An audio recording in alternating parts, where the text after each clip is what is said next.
Hello and welcome back. Today I'm on one of the coolest cruise ships in the world. It's Virgin Voyages Valiant Lady. We're going to take you on a full ship tour and walk through of this beautiful ship, from the outdoor areas to all the restaurants on board, the clubs, the bars, and entertainment venues.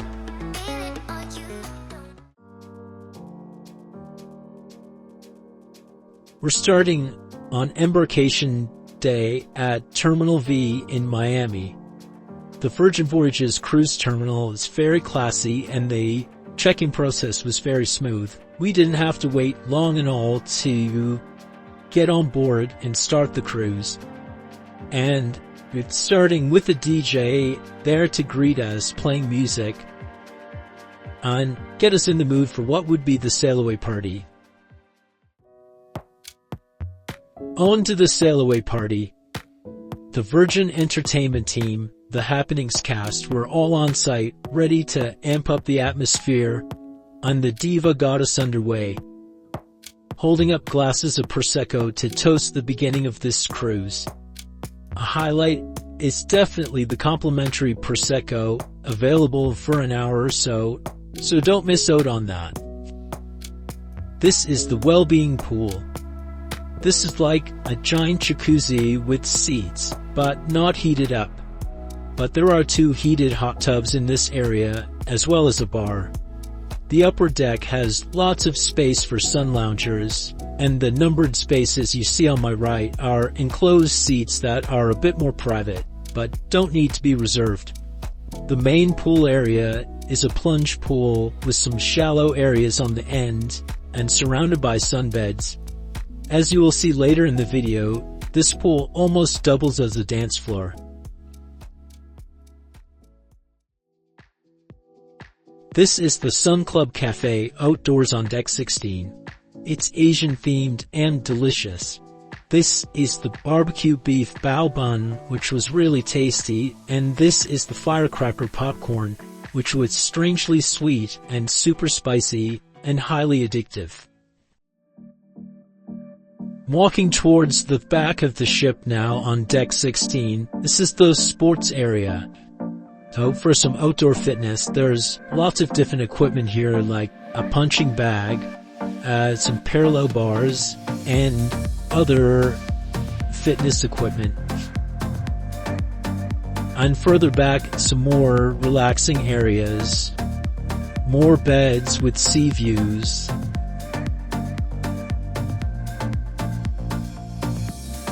and the sports court.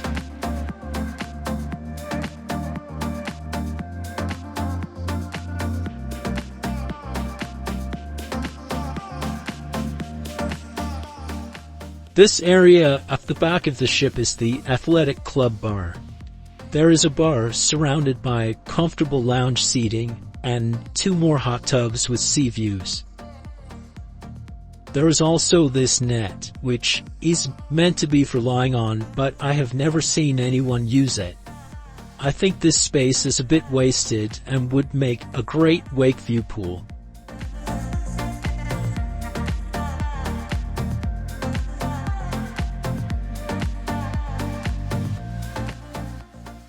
This outdoor bar can also host events, and it did host the pajama party for us. It was great to see so many fancy matching pajama sets. There was even a prize for the best dressed. So don't forget to pack yours. The pajama party was good fun.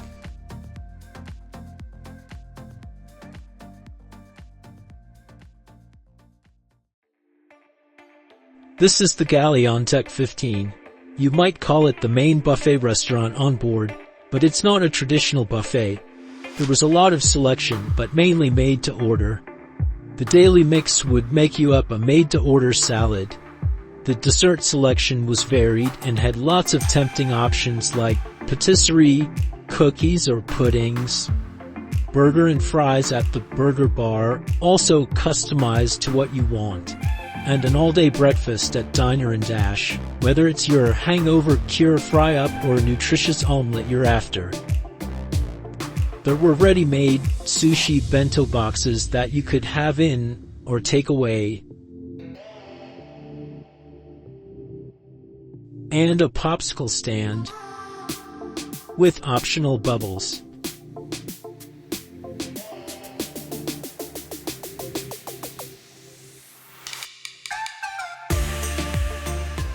Some of the other mini restaurants within the Galley are Let's Taco About It, serving Mexican burritos and tacos; Noodle Around, serving ramen and noodle bowls;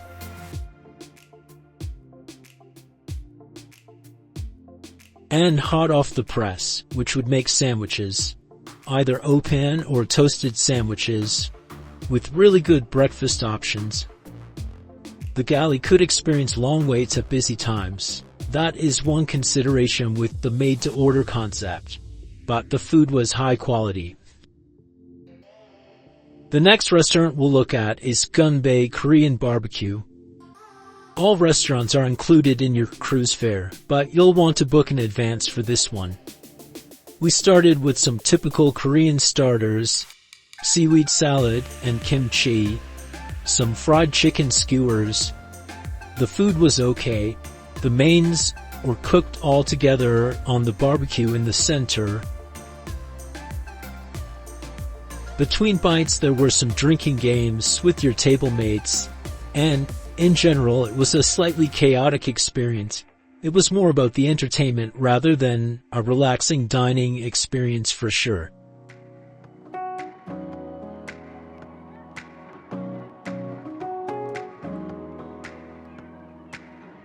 Dock House is a bar at the back of Deck 7.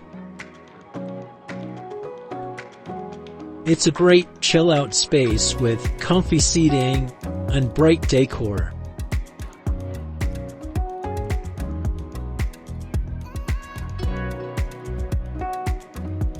There's a bar and space for a live band. So in the evening, it can be lively with dancing and enjoying live music.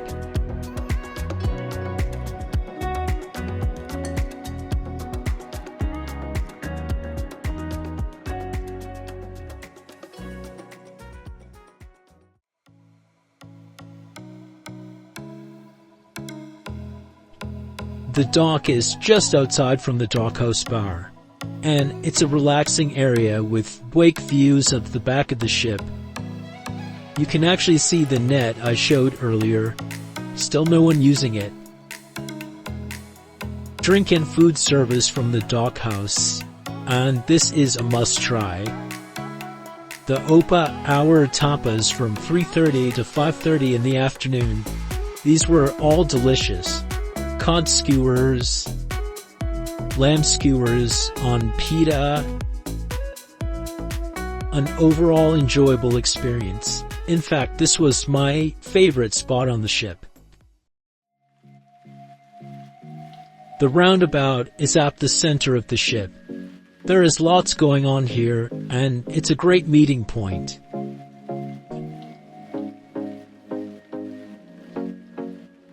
The shopping area is here, as well as the salon, barber shop, and tattoo parlor. Also here is On the Rocks Bar, a fully stocked bar that is very popular in the evening.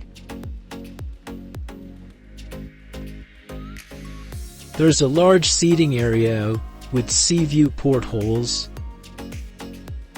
and space for a live band.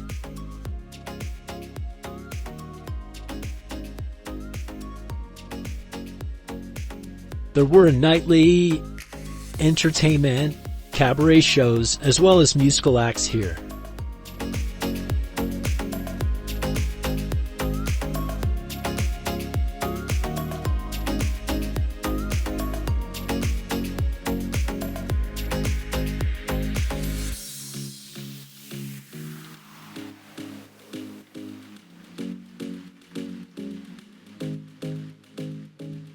On to the casino now. This casino was not extremely large, but it had a good variety of slots and table games, and it was non-smoking. At the very back, however, there was a small area for smoking with a few slots.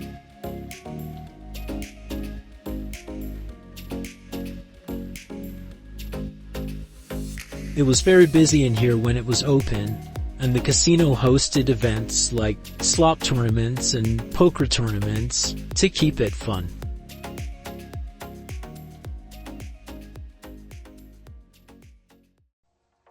Heading further forward through the casino, we come to the Red Room. This is the main theater space, although it could host many different types of shows and events. Around the World with the Diva was a campy journey with the Diva on her travels.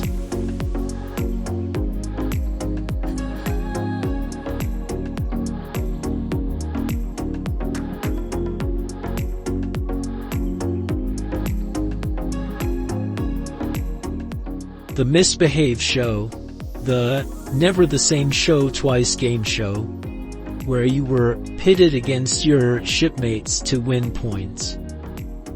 It was hilarious and bonkers, and also included this contortionist.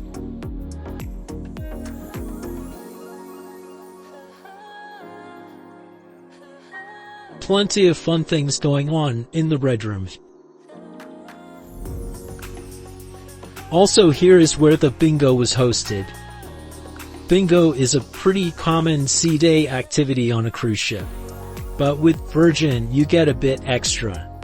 Hosted by the Diva, you get singing, entertainment, some rude jokes, and if you're lucky, some cash on your sailor account.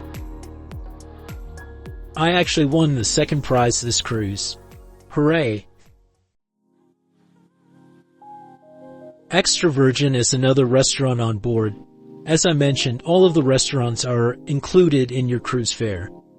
This is the Italian offering, but has an upscale menu, so not your usual pizza, pasta Italian. The decor feels Mediterranean, and there are windows with sea views.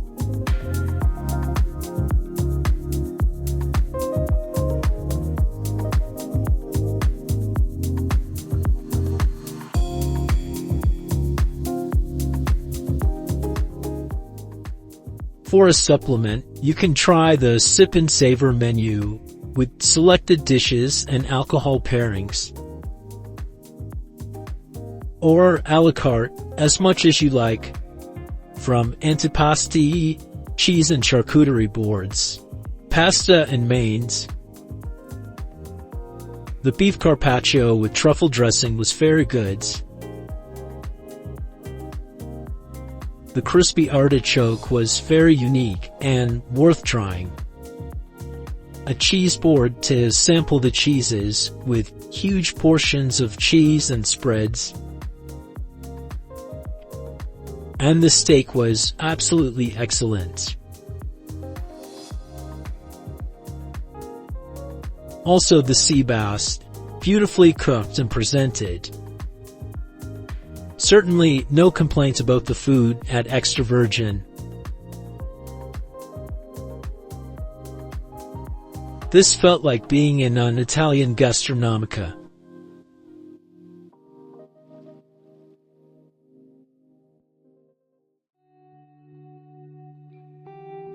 Next is the Test Kitchen.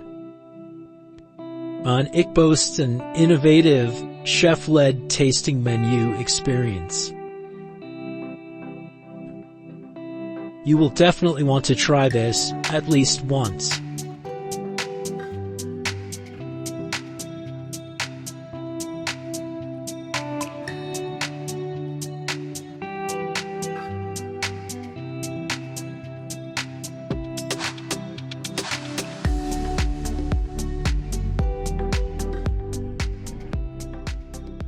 Expect to be wowed by the flavor and presentation over several courses.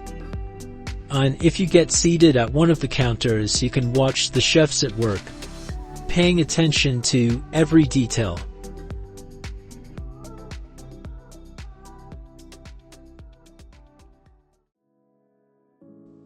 Up on Deck 7, Up from the Roundabout is where you'll find Get Lost, which is the future cruise desk. There is always an incentive to put down a deposit and choose your next voyage. Then, the chart room, which is the excursions desk for help with your shore things.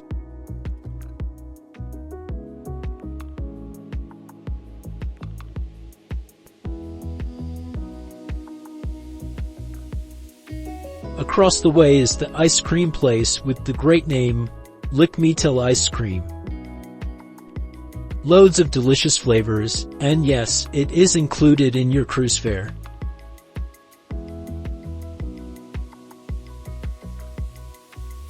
Also on Deck 7 is the Grounds Club, which is where to get your specialty coffee fix. The pastries and muffins are no extra charge, but the coffee is extra charge and comes out of your bar tab or added to your onboard account.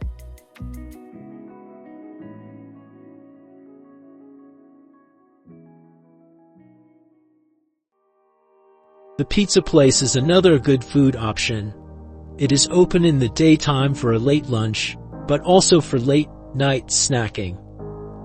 You'll find ready-made salads, but no pizza slices here. All pizzas are cooked to order, where you can choose from the menu or customize your own.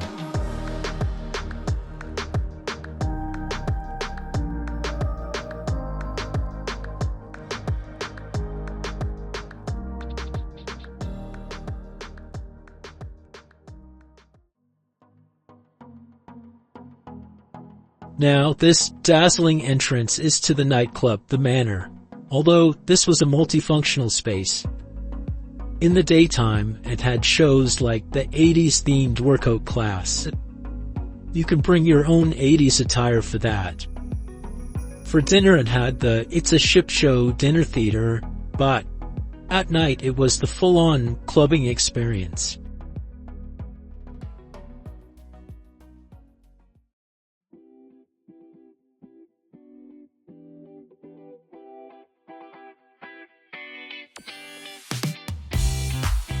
Virgin Voyages' signature night, Scarlet Night, takes place throughout the ship, but the main event is the pool party up at the main pool. The happenings cast were all out, as well as the performers from other shows. It's a great atmosphere. It seemed everyone came out for the show. And then the dancers moved into the pool. The DJ amped up the volume, and then everyone joined in, so the pool deck became one giant dance floor.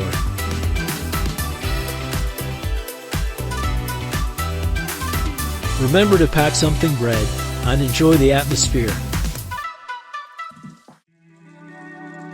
Down on Deck 5 is Sailor's Services. This is where you go if anything comes up during your cruise, if you have any problems, or just have a question. There are two restaurants down here. First we'll look at Pink Agave. This very dramatic entrance leads into the restaurant. Very different decor to the rest of the ship. It's very dark, even with the windows, but very sophisticated. Pink Agave is a Mexican restaurant, but goes beyond tacos and burritos.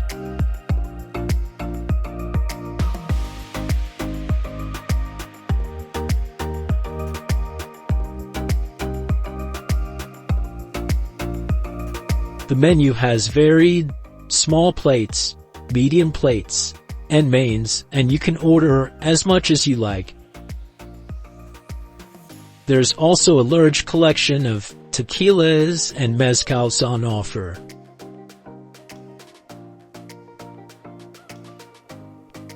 The food was excellent, in my opinion, and I opted for the treat yourself seafood for an additional charge.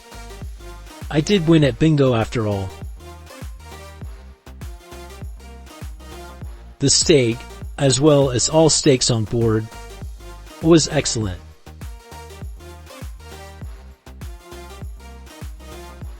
and chocolate tacos for dessert. Cute and delicious. I don't remember what this was called, a sort of chocolate enchilada, but it was good. If you can, time your dinner here with pink agave after dark.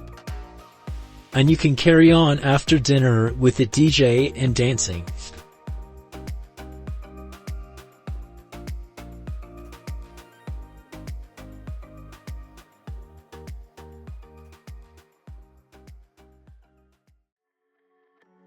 The other restaurant on Deck 5 is Razzle Dazzle, which is described as cool casual dining.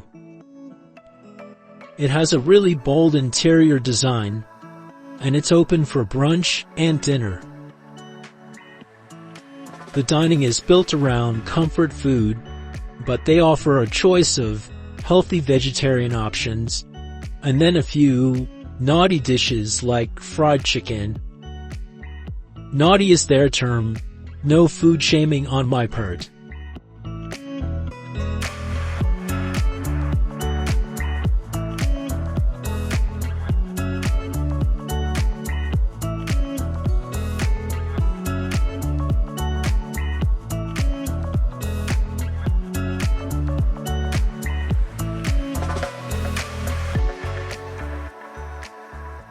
For brunch, this was the healthier acai bowl. And the not-so-healthy fried chicken sandwich with French fries.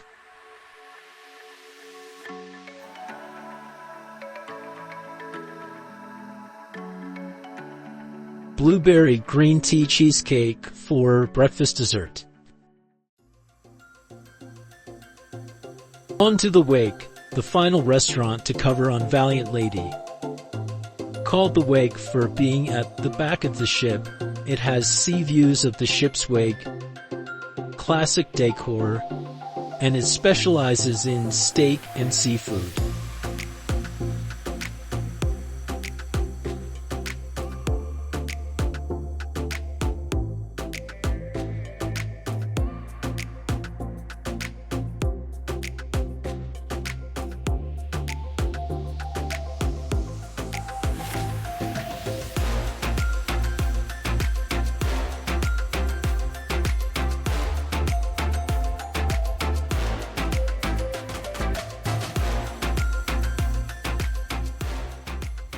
There are a lot of upsell items like a seafood tower or tomahawk steak, but the main offering is also very tempting, with a wide choice of steaks cooked to order.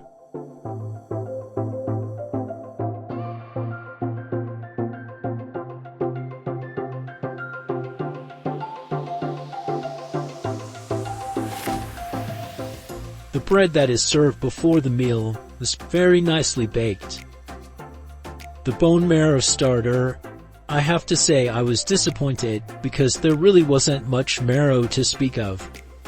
Probably the smallest marrow bone I was ever served in a restaurant. The presentation was nice though. I also had a lot of steak this cruise, so thought I would try the lamb chops for something different. But I was a little disappointed as well. The sides, however, were excellent. And the filet mignon steak, well, that's what I should have ordered.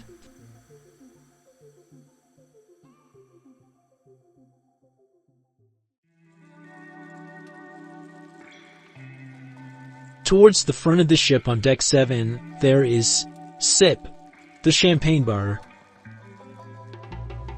It has a very snazzy decor with the rose accents and offers a really nice seating area.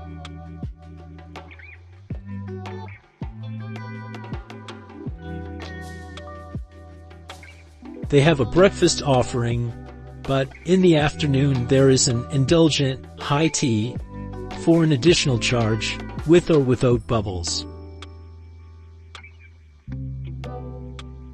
All of the food is really high on detail and on theme for a posh experience.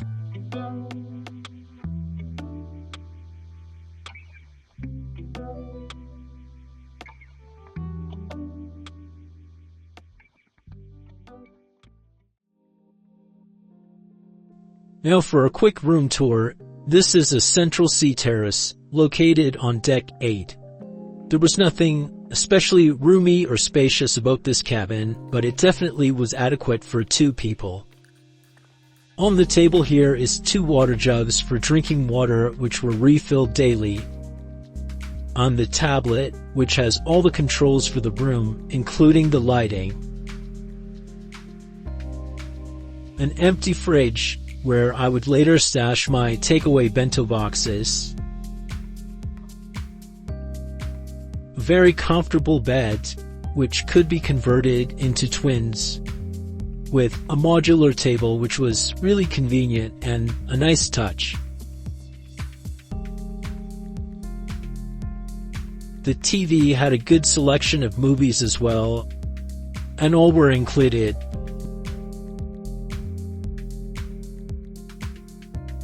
Out onto the terrace, we had a perfectly unobstructed view. Lucky to be able to admire the Miami skyline before setting off. 2 not-so-comfortable seats, and a tiny table, but the main feature out here is the hammock, which was a really nice touch and made it very easy to end up having an unplanned nap on the open sea.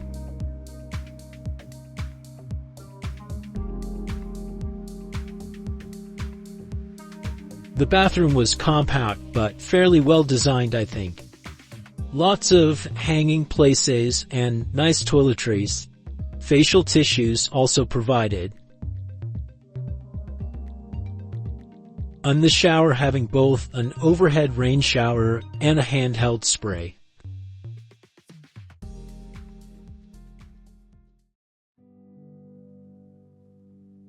So now you may be wondering my overall thoughts on this ship and on Virgin Voyages, and whether it may be right for you.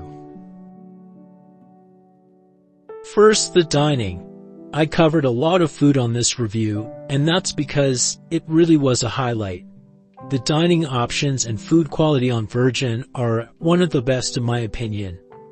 My tip though is to book your restaurants in advance so that you're not disappointed by not getting the dining times you want or not being able to try Gunbae or the test kitchen, because they seem to be the hardest to get in without a booking.